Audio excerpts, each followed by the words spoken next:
ver el tema posteriormente, lo puede hacer. Entonces, les decía, el tema de desinfección tenemos en el RAS, nuevo RAS, resolución 0330 de 2017, aparecen tres fuentes o tres elementos con el que podemos aplicar la desinfección. Primero de ellos es el cloro,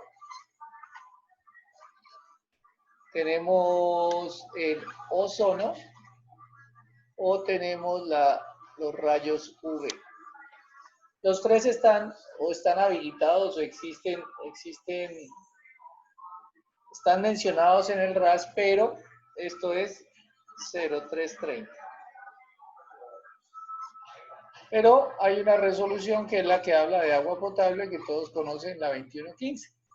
Y la 2115 no habla ni de ozono ni de radiación ultravioleta, sino dice que debe haber una concentración de cloro libre, expresado como Cl-, que debe estar entre 0,3 y 2,0 miligramos por litro en la red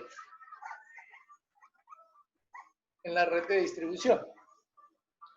Entonces, pues desafortunadamente, para agua potable, pues estos dos elementos pues no se pueden utilizar en agua potable en las plantas de tratamiento. Al no poderse utilizar, pues nos toca seguir utilizando el ozono. ¿Cuándo? El ozono no, sino el cloro. ¿Cuándo podemos cambiar? Pues cuando la resolución 2115 hable de ozono o hable de radiación ultravioleta. Hasta que no suceda eso, pues esos dos elementos no van a poderse utilizar. ¿En qué casos sí se pueden usar esos dos elementos? Y una vez se los voy a mencionar. Ellos se utilizan en aguas envasadas o en agua en botellas o en bolsas o cosas de eso. ¿Y por qué se utilizan en esas aguas en botella y no se pueden usar en agua potable? O bueno, sí se pueden usar en agua potable, pero la resolución 2115 habla de que debe haber siempre este residual de cloro. Y pues como su nombre lo indica, está diciendo que debe haber un residual. ¿Y qué es esta capacidad residual? Pues la capacidad residual es la capacidad que tiene el cloro de hacer la desinfección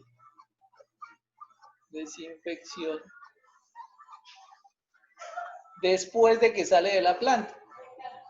Porque este residual, esta presencia de cloro, es la que va a matar los microorganismos, o es la que hace la desinfección. ¿Por qué? Pues porque el cloro reacciona con la materia orgánica. Aquí el cloro libre reacciona con la materia orgánica. Y pues me imagino, no sé la reacción cómo será, pues va a haber unos elementos, o la materia orgánica o el carbono, que es la materia orgánica, el carbono se va a convertir en CO2 o en alguna cosa de esas, no sé en qué se convierte. Ese cloro es un oxidante muy fuerte.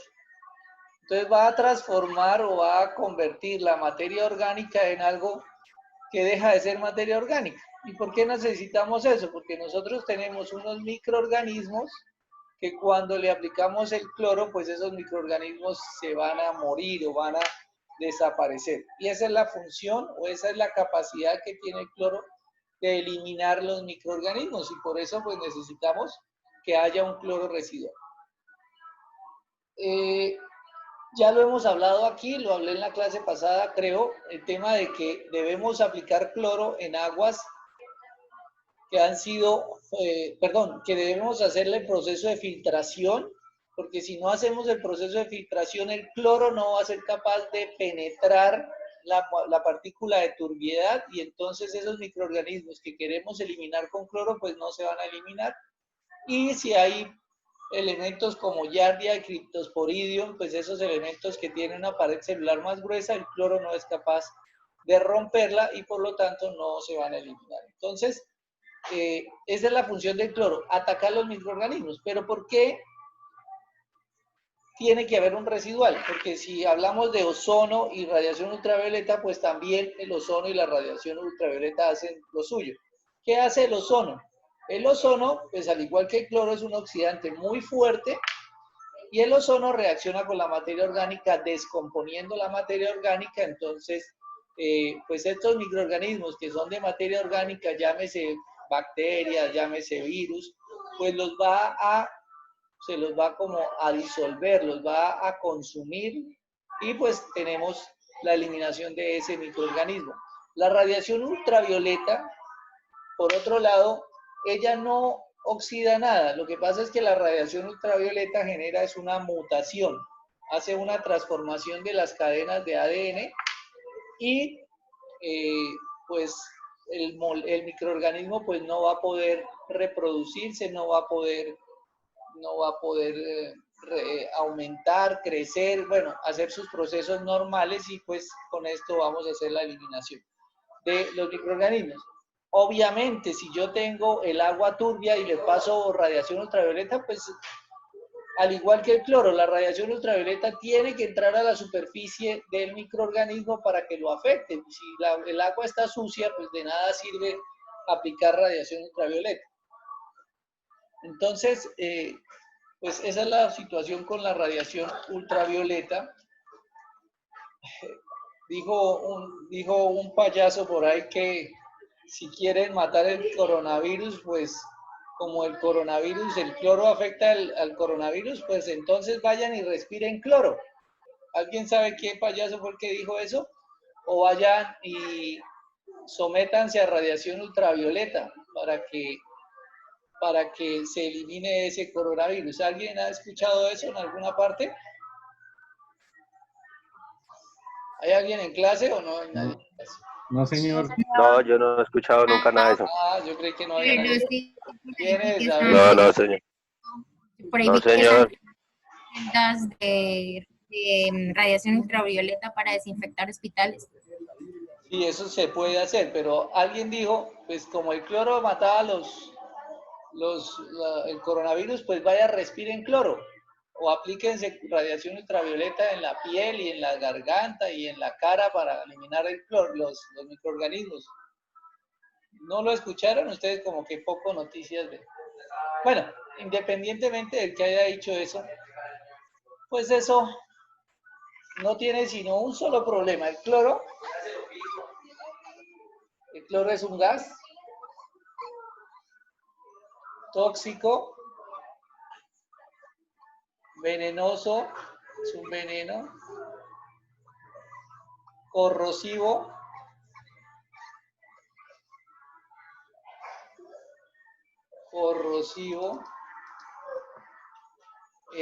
bueno, entonces, ¿qué pasa si yo me pongo a respirar cloro? Con esos antecedentes. ¿Qué creen que le puede pasar a los pulmones de la persona? En la irritación y se alcanzan a quemar algunos vasos. Claro. Los pulmones. Primero, pues depende de la concentración. Si la concentración es muy grande, pues lo primero lo que puede pasar al final es la muerte. Obviamente, si usted respira concentraciones muy, pero muy bajas, o sea, muy bajas, porque el cloro es sumamente tóxico. Si respira concentraciones muy bajas, pues sí va a pasar lo que está diciendo el compañero, irritación de los ojos, pues si le llega a los ojos, ¿no? Pues uno no va a respirar y solo pues se lo va a conectar bueno, si se lo conecta solo al sistema respiratorio, pues no va a hacer sin nada más ni nada menos que disolverle los pulmones. Eso de ahí no va a pasar, eso le pega una limpieza de lo más profunda a los pulmones. Entonces, pues la consecuencia de eso va a ser la muerte de la persona.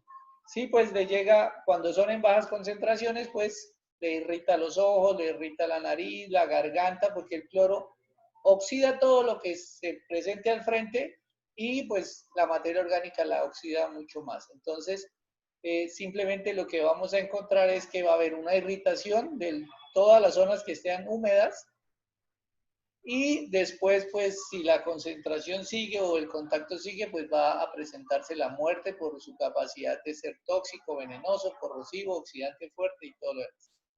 Entonces, esa solución que plantearon no creo que sea muy viable. Y la radiación ultravioleta, pues tampoco.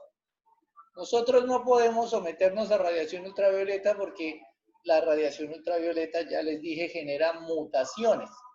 Entonces, ¿qué pasa cuando una persona sufre o se somete mucho a sol, que no se bloquea y que va por allá a un sector donde hay mucho sol, el sol ya pues, no tiene nada que ver con este curso, pero dado que la capa de ozono se ha ido degradando, entonces a la superficie está entrando más radiación ultravioleta, entonces por eso debemos estar aplicándonos protectores a toda hora para que no nos llegue. Esos protectores lo que hacen es bloquean la radiación ultravioleta. Entonces, ¿qué pasa si yo me pongo a hacer baños de radiación ultravioleta como otra solución también ahí para el problema de los virus, del coronavirus? Pues voy a generar a la gente que va y dura mucho tiempo en el sol y no usa bloqueador, ¿qué es lo que le pasa? Se quema la piel. No, el primer problema es que se quemen.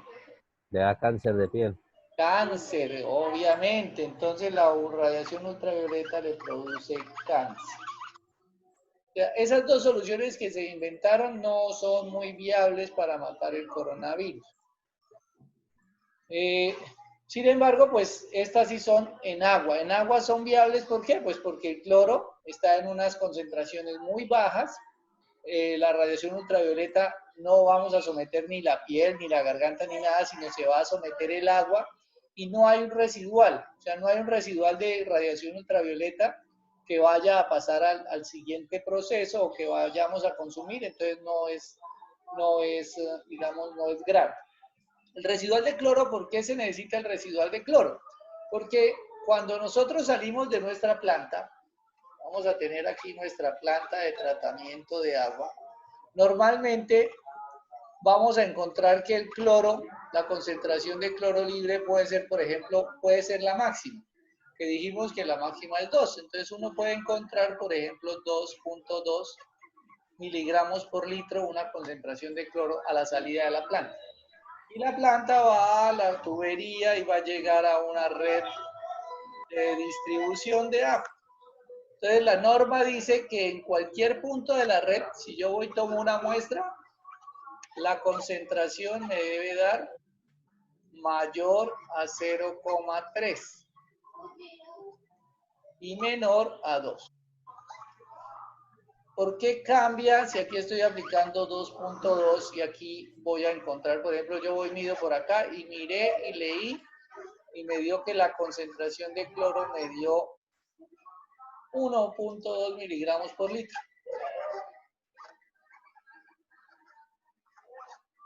Es más, por aquí la medí y me dio 2.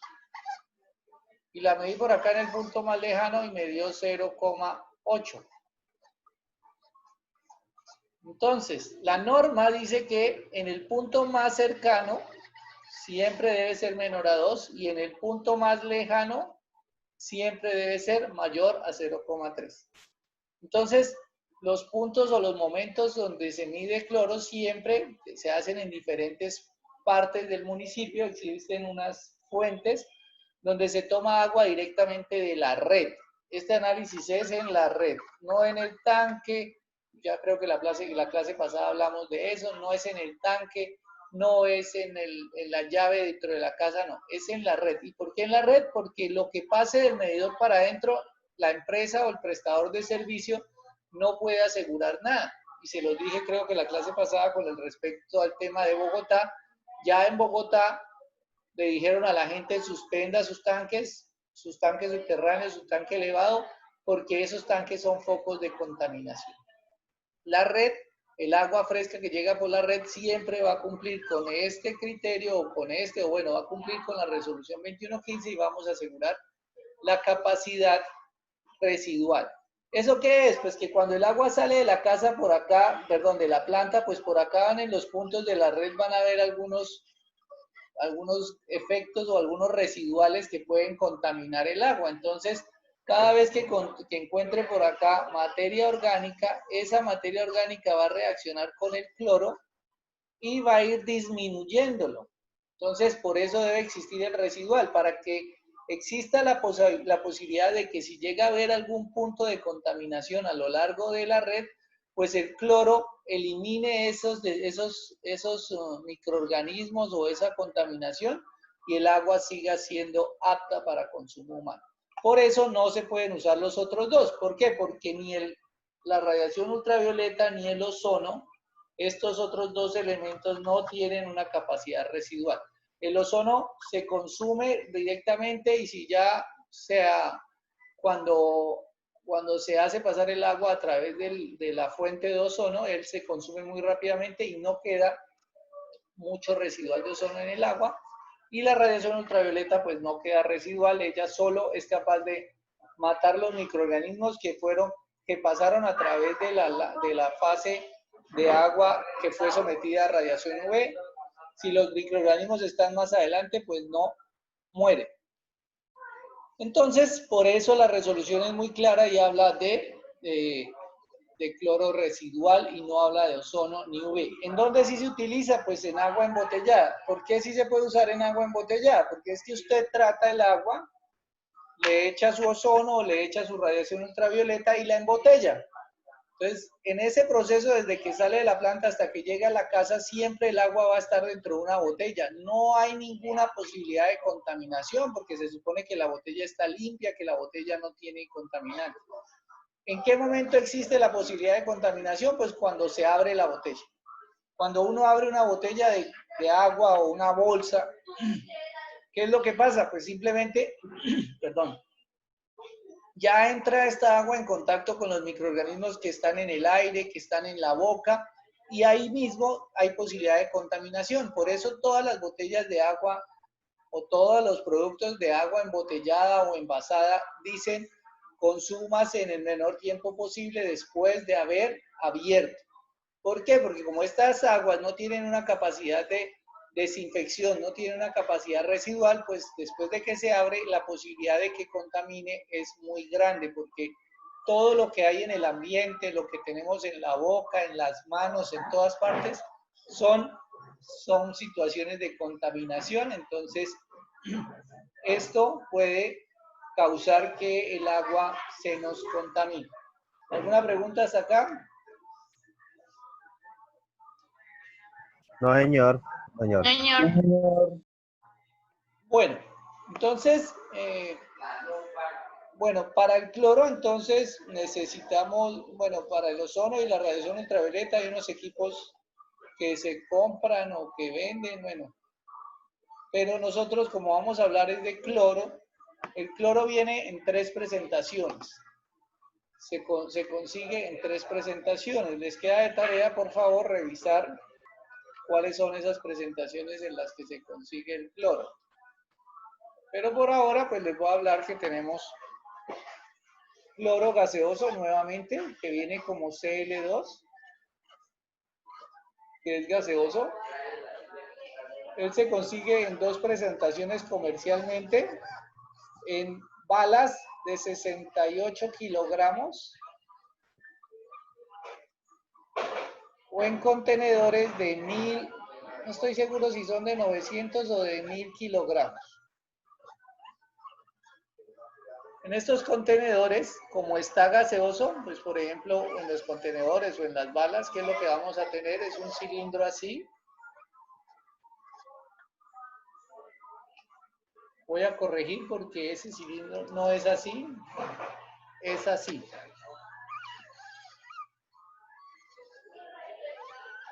¿Y por qué le cambié? ¿Qué color es ese? Ustedes pueden allá identificar ese color. Somos moraditos. Rosado. Efectivamente, el cloro, las balas de cloro vienen en bosón de color rosado. ¿Para qué? Para que se identifiquen fácilmente. No se usan las otras balas comerciales que uno encuentra en las que hay oxígeno, en las que hay argón o acetileno. No, son balas rosadas que aquí en el interior hay una empresa que vende el cloro gaseoso que se llama Refisal. ¿La conoce? No, ¿Han señor, escuchado yo no la Refisal? Sí, señor. Refisal. Refisal, pues es la empresa que produce sal en Colombia. Pero ¿por qué entonces Refisal está produciendo cloro? Porque la sal, los que no lo saben, es cloruro de sodio. En un proceso de electrólisis de esta sal sale el sodio y el cloro. Y estos dos productos, pues la misma Refisal, pues comercializa cloro gaseoso, uno entre los muchos productos, porque hay muchos más. Comercializa soda cáustica y otros productos que se pueden sacar de esta mezcla de estos dos, por ejemplo, lo hipoclorito de sodio, que es NaClO, que es otro producto pues que sale de la mezcla de estos dos. Entonces Refisal pues, no solo está dedicada a producción de sal, sino adicionalmente está dedicada, dentro de sus negocios, está dedicada a la producción de hidróxido de sodio, que se conoce como soda cáustica, cloro gaseoso y hipoclorito de sodio. Estas balas, ¿por qué escribí esto verde? Porque el cloro es un gas o es un líquido verde. En la parte inferior de este cilindro, el cloro va a estar de manera líquida y en la parte superior va a estar en forma de gas. Como los cilindros de gas que usaban las abuelas o que, bueno, no sé ustedes si alcanzaron a conocer, los que viven en fincas o los que han estado en fincas, conocen los cilindros de gas. Los cilindros de gas, cuando uno lo baja del camión o cuando uno lo revuelve, pues siente que hay una parte líquida. Pero cuando uno abre la llave por encima, pues solo sale gas. Obviamente, porque eso está en un equilibrio que es un equilibrio líquido-gas. Y normalmente las llaves se cogen por encima, en este caso el contenedor, y por la parte superior va a salir gas. Ese gas, ese cloro gaseoso, se hace mezclar con agua y esto me va a producir el ácido hipocloroso, HClO. Pero como está en presencia de agua, pues realmente esto produce es HCl, perdón,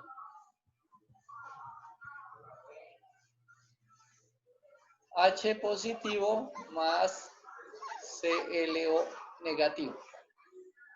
Este es el ion que realmente tiene la capacidad microbiológica o bactericida, que es el que mata los microorganismos. Ese ion hipoclorito es el que me mata los microorganismos.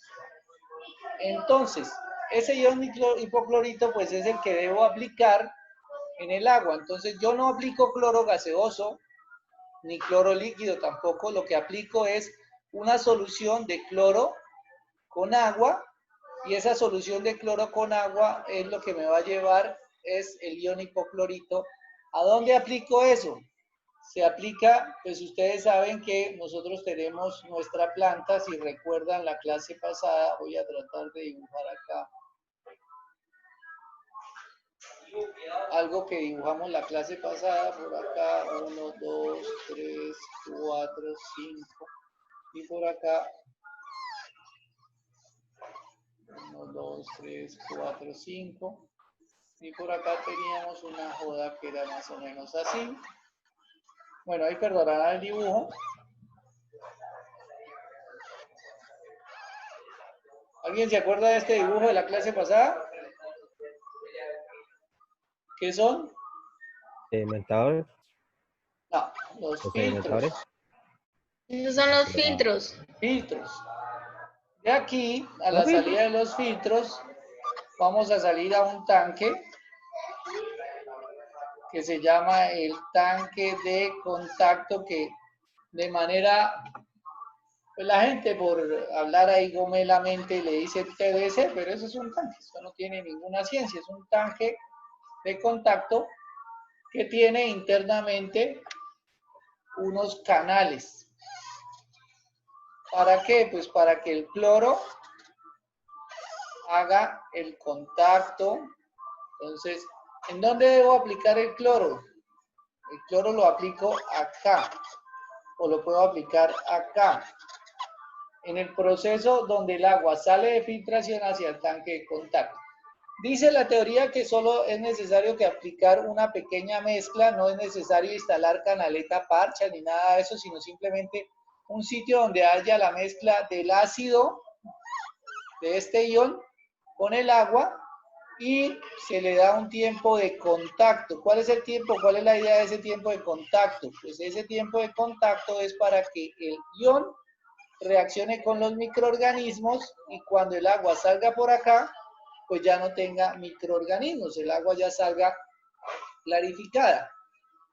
¿Alguien ha visto un dibujo como este? ¿Lo conocen? ¿Lo han visto? ¿A qué se les parece a eso?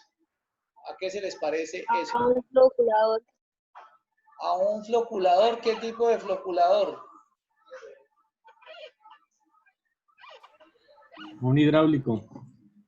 Un floculador hidráulico de flujo Horizontal. horizontal. Eso es el tanque de contacto, un floculador hidráulico de flujo horizontal. Entonces, cuando estemos diseñando el tanque de contacto, pues tenemos que utilizar toda la teoría que vimos allá en floculación hidráulica horizontal. De paso, de una vez les voy a mostrar, pues si yo dibujo aquí mi tanque de contacto, voy a mirarlo acá, pues él va a tener aquí unos tabiques, voy a dibujar los mismos tabiques que tenía acá, 2, 3, 4, 5. El agua, bueno, aquí estoy cambiando colores porque el agua ingresa por acá, que viene del sedimentador, y va a salir por acá. Pues hay una disminución en el nivel, pues esa disminución en el nivel se debe a las pérdidas. Aquí está pues sumamente exagerado. Y esto va a ingresar a un tanque de almacenamiento.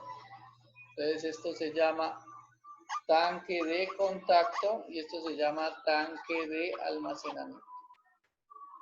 La entrada al tanque de almacenamiento es por la parte superior, ya que venía el agua del tanque de contacto, y la salida del tanque de almacenamiento va a ser por la parte inferior. ¿Por qué el tanque de contacto no sirve de tanque de almacenamiento? Pues acá una de las explicaciones es que el agua en el tanque de contacto ingresa por arriba, ingresa por acá y sale por arriba. En cambio, en el tanque de almacenamiento el agua ingresa por arriba y sale por debajo. Entonces, eso tiene unas implicaciones. Es que el tanque de contacto, pues siempre va a trabajar lleno. Siempre toda la zona esta va a estar llena. En cambio, el tanque de almacenamiento, pues en algún momento puede estar lleno, pero si el pueblo está consumiendo más agua, pues el tanque va a estar vacío. Entonces, no va a haber la posibilidad de ese tiempo de contacto. Y necesitamos cumplir con algo que establece el RAS, que es darle un tiempo de contacto. Entonces, esa es la diferencia. Normalmente uno puede encontrar en algunas plantas donde el tanque de almacenamiento tiene un sector, un pequeño sector que es el tanque de contacto, pero es un pequeño sector y es importante encontrar estos tabiques. Hay que diseñar los tabiques y tiene uno que encontrarlos para que haya ese flujo, porque si no hay los tabiques, pues ¿qué va a pasar? Que el agua entra por un lado y sale por el otro y no hubo ese flujo, no hubo ese contacto, no hubo esa mezcla y pues el contacto que era lo que queríamos no se logró. Una de las restricciones, dice el RAS, una de las pocas, dice que el tiempo de retención hidráulico debe ser siempre mayor a 20 minutos y yo propongo que el gradiente de velocidad pueda ser de 15 segundos a la menos 1. ¿Por qué necesitamos un gradiente de velocidad? Pues para que haya una mezcla. Estos datos que les estoy dando es para tanque de contacto, no para tanque de almacenamiento. El tanque de almacenamiento tiene otros criterios que ya ahora se los voy a decir.